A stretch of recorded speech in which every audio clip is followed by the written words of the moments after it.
नमस्कार, जय श्री कृष्णा। आज हम आपको बताने जा रहे हैं इस वीडियो के माध्यम से कि यदि नवम भाव में राहु आपके विद्यमान है तो वह किस तरह का फल आपको प्रदान करेगा दशा, महादशा और अंतरदशा में। इस विषय की जानकारी मैं आपको यहाँ पर देने जा रही हूँ। तो सबसे पहले आप जान लें कि दसम भाव जो है वह भी पिता का भाव है ना। दसम भाव पिता का भाव है और दसम से द्वादश भाव जो होता है वह कौन होता है? नवम भाव होता है। तो नवम भाव में यदि राहु विद्यमान है और उसकी दशा चल रही है और कालपुरुष की कुंडली में अगर आप देखेंगे तो वो नवम भाव जो होता है वो बृहस्पति का भाव है।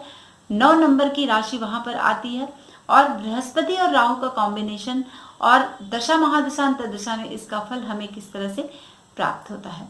तो इसकी बहुत सूक्ष्म जानकारी मैं आपको देने जा रही हूँ, जिसके विषय में आप अगर जान लें तो उसका उपाय आपको जरूर से कर लेना चाहिए अपने जीवन में।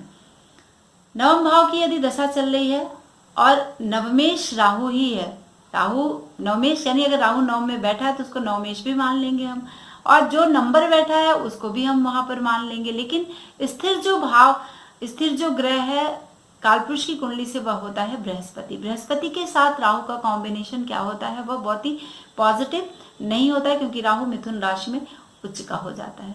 ठीक है, तो अगर राहु की महादशा चल रही है तो पिता से यानी दसम भाव से वह द्वादश भाव है, तो पिता की मृत्यु की संभावना निश्चित तौर पर बनती है राहु की महादशा में। इस बात को आप बहुत अवेयर हो जाएं। यदि राहु आपके नवम भाव में विद्यमान है और उसकी दशा, महादशा और अंतरदशा चल रही है तो आपको पिता की हानि का सामना करना पड़ सकता है। तो आप उनकी भी जन्म पत्री में, हाँ एक चीज और भी आपको ध्यान देने की जरूरत है, उनकी भी जन्म पत्री में जरूर से देख लें कि उनके आयु खंड कौन सा काल चल रहा है, या फिर और भी भाई बहन अगर हैं, माता हैं, तो उनकी जन्म पत्री का भी विश्लेषण कर लेना चाहिए। यदि आपके नवम भाव के राहु की दशा चल रही है तो किस तरह वह प्रभाव डाल रहा है सबसे ज्यादा। अगर सबके में आयु क्षण के का रिजल्ट मिलता है आपको तो निश्चित तौर पर आप जान लें कि यदि आपके नवम भाव में राहु विद्यमान है तो वो पिता के मृत्यु के लिए कारण बन जाता है।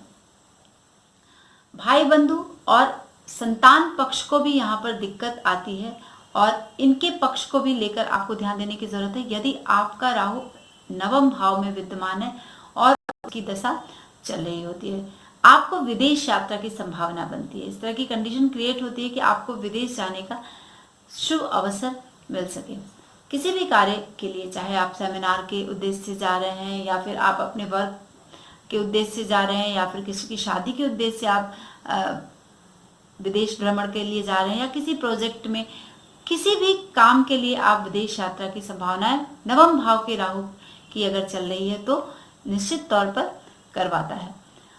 धन और संतान की हानि यहाँ पर करवाता है, क्योंकि पंचम भाव से पंचम भाव है वो, है ना, नवम भाव, और राहु वहीं पर बैठ गया है, तो ये संतान पक्ष के लिए भी बहुत ही शुभकारी नहीं होता है। आपके गुरुजनों को कष्ट देता है, आपके बहुत ही नियर एंड डियर या फिर आपके जो गुरु आप शिक्षा ग्रहण कर रहे हैं उन गुरु को किसी भी तरह की परेशानी का सामना करना पड़ सकता है, या तो वह स्वास्थ्य से रिलेटेड हो या फिर अपनी आयु से रिलेटेड हो। तो ये कंडीशन वहां पर क्रिएट करता है नवम भाव का राहु यदि दशा, महादशा और अंतरदशा में चल रहा है। तो बंधु वर्ग से भी आपको बहुत सावधान रहना चाहिए। यदि नवम भाव में राहु बैठा है तो उनको कष्ट प्रदान करता है। अब आपको उपाय क्या करना है? यदि आपके राहु की दशा चल रही है और राहु आपके नवम भाव में बैठा है, सबसे पहले आपको ध्यान देने की जरूरत है, राहु का शास्त्रवत उपाय आपको करना चाहिए जो भी स्थिर आपको लाभ प्रदान कर सके।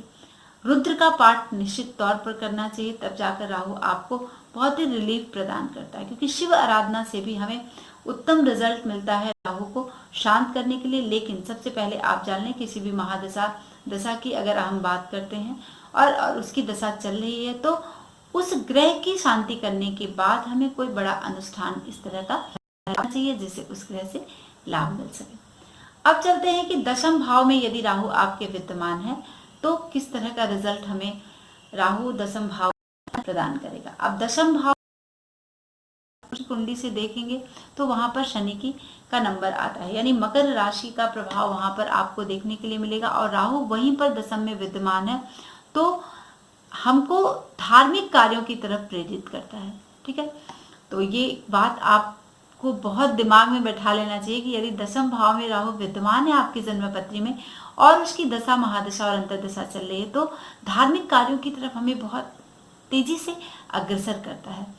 किसी भी पवित्र काम के लिए आप आगे बढ़ते हैं, जैसे कह लें हम गंगा स्नान, चारों धाम, इस तरह की यात्राएं हमें करवाता है राहु, और उस तरह के कार्य के लिए हमें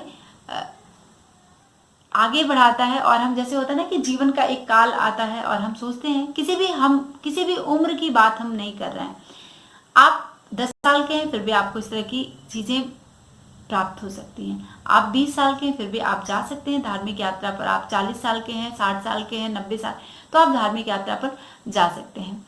और यदि राहु आपके जन्म पत्री में अशुभ है, पीड़ित है और वहां पर और भी कोई पाप ग्रह है, तो निश्चित तौर पर विदेश में वास करवाता है। क्यों?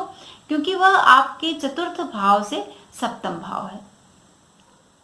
तो और वहां पर रहने के बाद आपको किसी भी तरह की परेशानी का सामना करना पड़ता है। यदि राहु दशम भाव में बैठता है और आपको निश्चित तौर पर विदेश यात्रा करनी पड़ेगी और वहां पर जाकर आपको आपकी मान हानि हो सकती है। यदि दशम भाव में आपके राहु विद्यमान है तो हो सकता है कि जॉब से रिलेटेड कोई प्रॉब्लम आ जाए, या फिर आप विदेश में वास कर रहे हैं राहु काल के दौरान, राहु की महादशा काल के दौरान, और वहां पर आपको किसी अनिष्ट का सामना करना पड़ जाए, या फिर आपकी मान हानि हो जाए, या फिर कोई इस तरह का कलंक आपको लग जाए जिसकी कामना आपने कभी की ही नहीं है।